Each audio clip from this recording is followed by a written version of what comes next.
Class 10 की exercise 10.2 के question number 9। Question number 9 में लिखा है in figure X Y and X dash Y dash are two parallel tangents to a circle X with centre O and another tangent AB with point of contact C intersecting XY at A and X dash Y dash at point B. Prove that angle AOB equals to 90 degree. So question में हमें एक figure दे रखा है, हम figure से ही समझ लेते हैं ये क्वेश्चन कैसे सॉल्व होगा। तो यहाँ पे एक सर्कल दे रखा है जिसका सेंटर O है एंड इससे दो टेंजेंट्स पास हो रही हैं X Y and X dash Y dash. अब इन दोनों टेंजेंट्स को इंटरसेक्ट करते हुए एक और टेंजेंट ड्रॉ करी गई है सर्कल पे जो एक्स वाई को पॉइंट ए पे इंटरसेक्ट कर रही है और वाई डैश और एक्स डैश को बी पॉइंट पे इंटरसेक्ट कर रही है। और इस टेंजेंट ए बी का पॉइंट ऑफ कॉन्टेक्ट भी दे रखा है सी। ठीक है, हमें क्या प्रूफ करना है कि यहाँ पे जो एंगल बन रहा है ये AOB वाला एंगल ये कितना होगा 90 डिग्री, ये हमें प्रूफ करना है। ठीक है, तो सॉल्यूशन फिगर से स्टार्ट कर लेते हैं। सबसे पहले तो हम एंगल्स की नेमिंग कर लेंगे। Got it. ये हमने AOP एंगल को एंगल 1 लेट कर लिया, AOC को एंगल 2 एंड COB को एंगल 3 एंड BOQ को एंगल 4। Got it. अब हम यहाँ सॉल्यूशन स्टार्ट करते हैं। सबसे पहले तो हम यहाँ लिखेंगे, मतलब हम यहाँ ट्राइंगल्स लेंगे। कौन कौन से ट्राइंगल लेंगे? यहाँ पे हम ट्राइंगल लेने वाले हैं AOC। ठीक है, AOC और AOP ये दोनों हम ट्राइंगल्स ले लेंगे और फिर क्या करेंगे, इन दोनों को कॉन्ग्रुएंट प्रूफ करेंगे। AOC और AOP यहाँ पे आप देख सकते हैं AP एंड AC ये दोनों लाइन्स होंगी इक्वल। क्यों होंगी इक्वल? क्योंकि ये दोनों है टेंजेंट्स जो ए पॉइंट से निकल रही हैं। तो रीज़न में क्या आ जाएगा, टेंजेंट फ्रॉम सेम पॉइंट।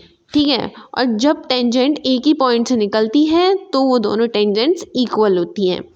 ठीक है, तो AP इक्वल्स टू AC हो गया। ठीक है, अब ध्यान से देखिएगा ये जो है हमारा OP ये इक्वल होगा OC का। क्यों होगा, यहाँ पे रीज़न भी लिखना पड़ेगा क्योंकि ये होगा रेडियस ऑफ ए सर्कल, है ना, ये दोनों रेडियस ऑफ ए सर्कल है। अब हम एक और लिखेंगे, एक और point OA equals to OA। ये तो बहुत ही कॉमन सी बात है दैट ये OA है, ये दोनों ही ट्राइंगल्स में कॉमन है, इसलिए ये दोनों इक्वल होंगे। तो अब यहाँ पे हमने तीनों साइड्स ऑफ ट्राइंगल को इक्वल कर दिया है। तो अब हम यहाँ लिख सकते हैं that triangle AOP is congruent to triangle AOC।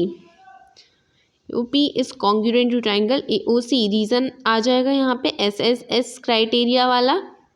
Got it. अब ये दोनों ट्राइंगल्स हो चुके हैं कॉन्ग्रुएंट, तो अब हम यहाँ लिख देंगे that angle 1 is equals to angle 2, है ना। रीज़न में CPCT कर देंगे। ठीक है, CPCT से ये एंगल 1 और एंगल 2 आपस में इक्वल हो जाएंगे।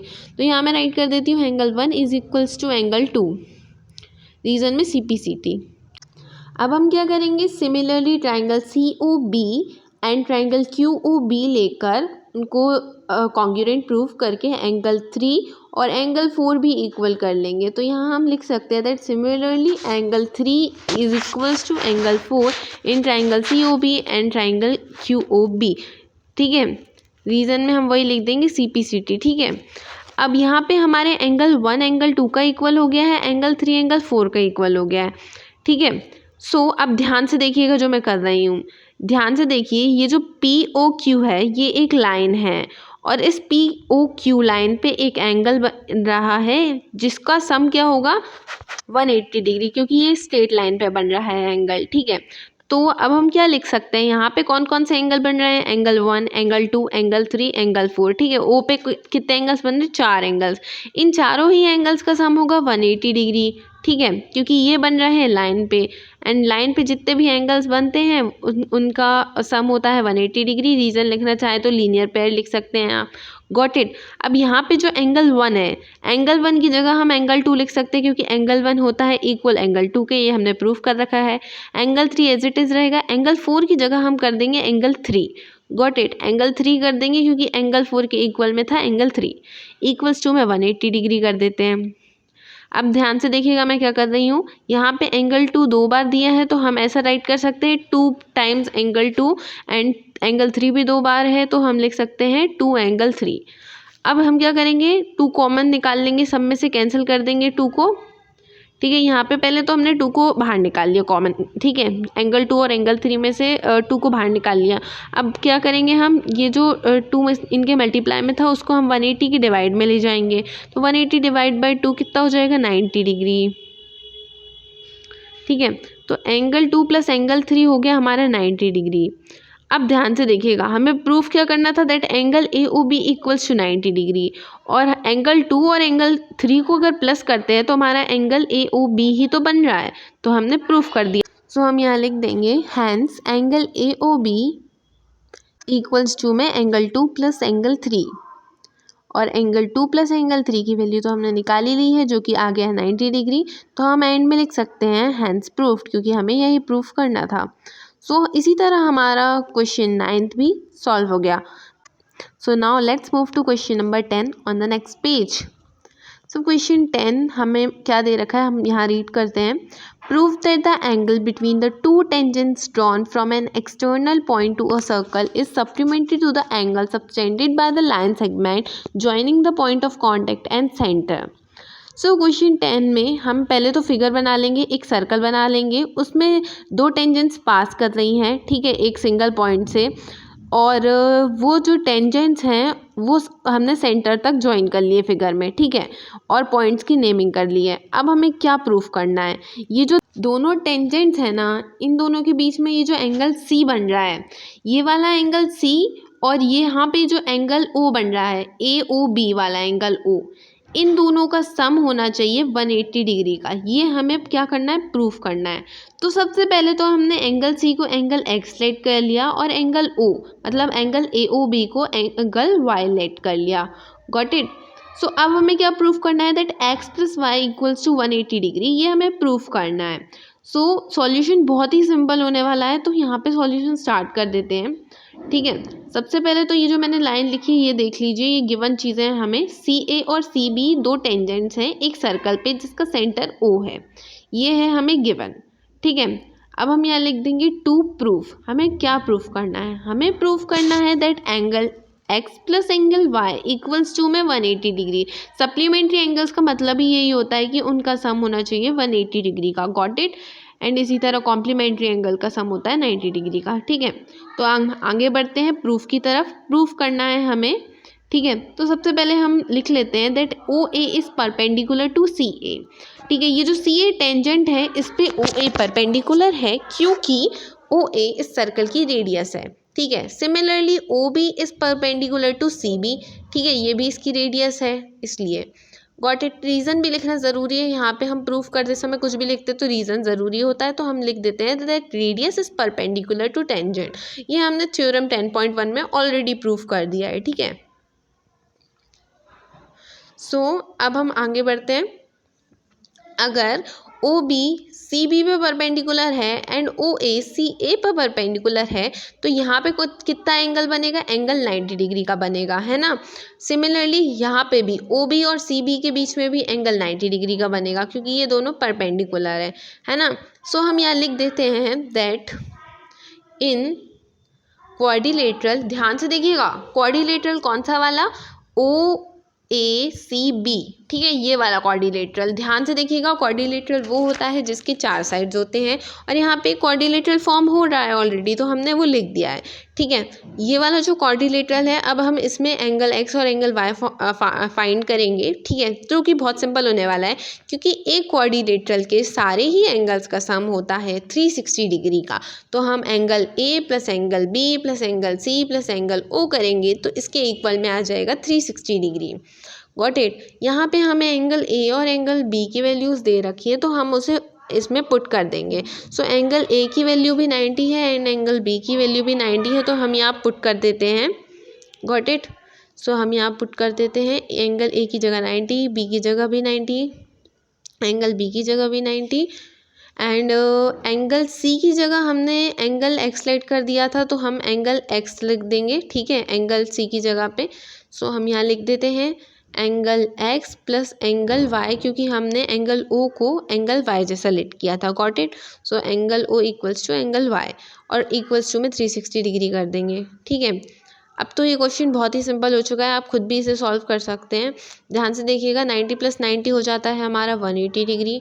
Got it. सो हम यहाँ लिख देंगे 180 डिग्री, और फिर प्लस में आएगा हमारा एक्स प्लस वाई, ठीक है, angle X plus angle Y, ठीक है, ये आ जाएगा प्लस में, इक्वल्स टू में 360 डिग्री एज इट इज़ लिख देंगे, ठीक है। अब हम क्या करने वाले हैं, angle x plus angle y को उसकी जगह पे रहने देंगे और 180 डिग्री जो प्लस है हमारे लेफ्ट हैंड साइड में उसे राइट हैंड साइड शिफ्ट कर देंगे तो वो माइनस में आ जाएगा। So 360 degree minus 180 degree equals to 180 degree. हमने angle x plus angle y का सम 180 डिग्री प्रूव कर दिया है जो कि हमें प्रूव करना था, तो हम यहाँ एंड में लिख सकते हैं हैंस प्रूव्ड, क्योंकि हमारा 10th क्वेश्चन सॉल्व हो चुका है। So now let's move to question number 11th on the next page. Question 11 बहुत ही सिंपल है गाइस। इसमें क्या करना है, हमें प्रूफ करना है, proof that the parallelogram circumscribing a circle is a rhombus. तो हमें यहाँ पे एक सर्कल दिया है, उसके इर्द गिर्द एक पैरेललोग्राम है। सर्कमस्क्राइबिंग मतलब उसको टच करता हुआ, ठीक है, सर्कल को टच करता हुआ एक पैरेललोग्राम है। हमें प्रूफ करना है कि वो पैरेललोग्राम एक रोम्बस है। Got it. सो इस क्वेश्चन में हमें फिगर तो दिया नहीं था, हमने खुद ही फिगर बनाया है। तो एक सर्कल बना लेंगे, उसके आसपास एक पैरेललोग्राम बना लेंगे, ठीक है, जो सर्कल को सर्कमस्क्राइब करे एक एक पॉइंट पर, और नेमिंग कर लेंगे ABCD। ये जो पैरेललोग्राम है इसके कॉर्नर्स को नेम कर देंगे ABCD। एंड इसके जो सर्कल के पॉइंट ऑफ कॉन्टेक्ट्स हैं, 4 पॉइंट ऑफ कॉन्टेक्ट्स, इनको नेम दे देंगे PQ R और S, ठीक है। सो यहाँ पे हमने नेमिंग कर ली। अब जो भी चीज़ें हमें गिवन है हम वो लिख लेंगे। तो हम सबसे पहले तो हम लिख लेंगे that ABCD is a parallelogram, वो हम यहाँ लिख देंगे, ठीक है। ABCD is a parallelogram circumscribing a circle, circumscribing circle, ठीक है, ये हमने पहली चीज़ लिख दी। अगर ABCD एक पैरेललोग्राम है सो उसकी जो दो साइड्स हैं लाइक AB एंड DC, ये दोनों साइड अपोजिट साइड्स हैं इसकी आपस में ही, तो ये दोनों साइड्स आपस में ही इक्वल होंगी। सिमिलरली AD और BC भी आपस में इक्वल होंगी। रीज़न में आ जाएगा कि ये अपोजिट साइड्स है पैरेललोग्राम की। एंड प्रॉपर्टीज़ ऑफ पैरेललोग्राम में हम पढ़ चुके हैं that opposite sides of parallelograms are equal. तो AB इक्वल्स टू DC आ गया and AD equals to BC आ गया, ये हमने निकाल लिया। अब ध्यान से देखिए, यहाँ पे एक पॉइंट है A, इससे सर्कल पे दो टेंजेंट्स निकल रही हैं AP एंड AS, तो ये दोनों आपस में इक्वल होंगी, है ना। जैसा कि हम सब जानते हैं कि एक पॉइंट एक्सटर्नल पॉइंट से अगर दो टेंजेंट निकले सर्कल के पास से तो वो दोनों टेंजेंट्स आपस में इक्वल होती हैं। तो हम रीज़न में वो लिख सकते हैं that tangent from single point.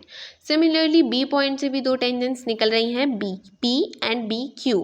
सो इन दोनों टेंजेंट्स को भी हम इक्वल कर देंगे that BP is equals to BQ, और यहाँ रीज़न में लिख देंगे टेंजेंट्स फ्रॉम सिंगल पॉइंट, ठीक है, एज इट इज़ रीज़न आ जाएगा यहाँ पे भी, ठीक है। BP इक्वल्स टू BQ हो गया। अब हम C पॉइंट देख लेते हैं। तो C पॉइंट से भी दो टेंजेंट्स निकल रही हैं CQ एंड CR, इन दोनों को भी इक्वल कर देंगे, ठीक है।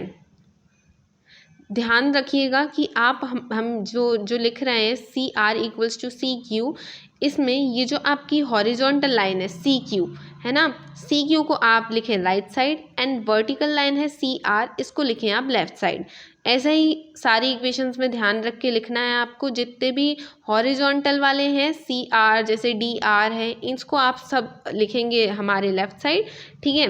एंड जितने भी वर्टिकल वाले हैं CQ एंड DS वगैरह वगैरह, इनको आप लिखेंगे राइट साइड इक्वेशन में, ठीक है। और इन इक्वेशंस को हम नेम दे देंगे 1 2 3 4। अब हम क्या करेंगे, इन सारी इक्वेशंस को आपस में ऐड कर देंगे, equation 1, equation 2, equation 3 and equation 4। अब आप कहेंगे ऐसे कैसे पॉसिबल है। सो ये जब भी हमें इस टाइप की इक्वेशंस को ऐड करना होता है तो हम एक साइड लेफ्ट हैंड साइड वाली इक्वेशंस ऐड करते हैं एंड एक साइड राइट हैंड साइड वाली। तो सबसे पहले हम क्या करेंगे, लेफ्ट हैंड साइड वाली इक्वेशंस को ऐड करके लिख देंगे AP plus BP plus CR plus DR लिख देंगे। इक्वल्स टू में हम क्या करेंगे, इक्वल्स टू में लिख देंगे राइट हैंड साइड वाली सारी इक्वेशंस को प्लस करके, तो AS plus BQ plus CQ plus DS as it is लिख देंगे हम, ठीक है। सो हमने यहाँ पे ये सब लिख दिया। अब हम क्या करते हैं, इसे सॉल्व करते हैं। ध्यान से देखिएगा, अगर AP में BP जोड़ें, मतलब AP लाइन में BP लाइन जोड़ें तो लाइन बन जाती है टोटल AB। तो हम AP प्लस BP की जगह AB लिख सकते हैं। अब CR में DR प्लस करके देखते हैं। CR में DR प्लस करने से लाइन बन जाती है CD, तो हम यहाँ लिख देते हैं CD, CR प्लस DR की जगह। अब AS में BQ और CQ तो ऐड हो नहीं सकता है, हम AS में डायरेक्टली DS को प्लस कर देते हैं। तो AS में अगर DS को प्लस करा जाएगा तो लाइन बन जाएगी AD, तो हम A S plus D S को सॉल्व करेंगे तो लाइन बन जाएगी A D. Similarly B Q and C Q को ऐड कर देंगे, बी क्यू लाइन और सी क्यू लाइन को हम ऐड कर देंगे तो लाइन बन जाएगी B C. So A D plus में हम लिख देंगे B Q plus C Q की जगह बी सी। Got it. अब हमने यहाँ पे इसको सिंप्लीफाई कर दिया। अब हमने जो ऊपर इक्वेशंस बनाई थी that A B equals to में डी सी, ठीक है, तो डी सी की जगह में हम क्या लिख सकते हैं, ए बी लिख सकते हैं ना। ऊपर हमने प्रूफ कर रखा था that D C is equals to A B, है ना, तो डी सी की जगह हमने ए बी लिख दिया। अब यहाँ पे ए डी को हम एज इट इज़ लिख देते हैं। अब बी सी को हमने ध्यान से देखिएगा किसके इक्वल किया था, ए डी के इक्वल किया था, तो हम बी सी की जगह पे ए डी लिख सकते हैं। तो हम यहाँ पे ए डी के साथ में प्लस में ए डी कर देंगे, या फिर हम डायरेक्टली ए डी की जगह पे बी सी कर देते हैं, ठीक है, और बी सी को एज इट इज़ रहने देते हैं। Got it. सो अब हम ध्यान से लिखेंगे दैट यहाँ पे टू ए बी आ जाएगा, ठीक है, A B plus A B two A B हो जाता है, and B C plus B C two B C हो जाएगा। टू से टू कैंसिल हो जाएगा, बचेगा ए बी इक्वल्स टू में B C. A B equals to में बी सी हमने यहाँ पे प्रूफ कर दिया। डोंट वरी, हमसे ये नहीं पूछा गया था दैट ए बी और बी सी को इक्वल प्रूफ करना है, हमसे पूछा गया था कि ये जो क्वाड्रिलेटरल है ये रोम्बस है कि नहीं, ए बी सी डी। तो उसको प्रूफ करने के लिए हमें क्या करना था, इन चारों साइड्स को आपस में इक्वल करना था, तब ये एक रोम्बस बन जाता, ठीक है। तो वो हम कैसे करेंगे, देखिए, ए बी अगर बी सी के इक्वल है तो हम ए बी को डायरेक्टली ए डी के इक्वल कर सकते हैं, क्योंकि बी सी के इक्वल है ना ए डी, है ना, एंड बी सी को हम डी सी के भी इक्वल कर सकते हैं। पहले तो आप ध्यान से देखिए जो मैं लिख रही हूँ, आप कंफ्यूज मत होइए। ए बी को हमने डी सी के इक्वल कर रखा था पहले से, क्योंकि अपोजिट साइड ऑफ पैरेललोग्राम थी। अब ए बी इक्वल हो चुका है बी सी के, दैट मीन्स डी सी भी हो चुका है इक्वल बी सी के, एंड बी सी के इक्वल तो ए डी था ही, है ना। तो ये जो क्वाड्रिलेटरल है इसकी चारों साइड्स हमने इक्वल कर दी, तो दैट मीन्स कि ये रोम्बस प्रूफ हो गया। तो हम यहाँ लिख सकते हैं लास्ट में दैट हैंस प्रूफ्ड, ये जो ए बी सी डी था ये रोम्बस प्रूफ कर दिया है हमने। बहुत ही ईजी क्वेश्चन था गाइस, है ना। सो हम यहाँ एंड में लिख देते हैं hence A B C D is a rhombus, जो हमें प्रूफ करना था। एंड अगर आपको इस क्वेश्चन में कोई भी डाउट है तो आप कमेंट बॉक्स में पूछ सकते हैं, एंड कमेंट में बताना ना भूलें कि आपको वीडियो कैसा लगा। अगर आपको वीडियो पसंद आया तो उसे लाइक कर दीजिएगा, एंड अगर आप इस चैनल पर नए हैं तो चैनल के बीचों बीच दिख रहे इस बटन पर क्लिक करें एंड मेरा चैनल सब्सक्राइब करें। See you in the next video.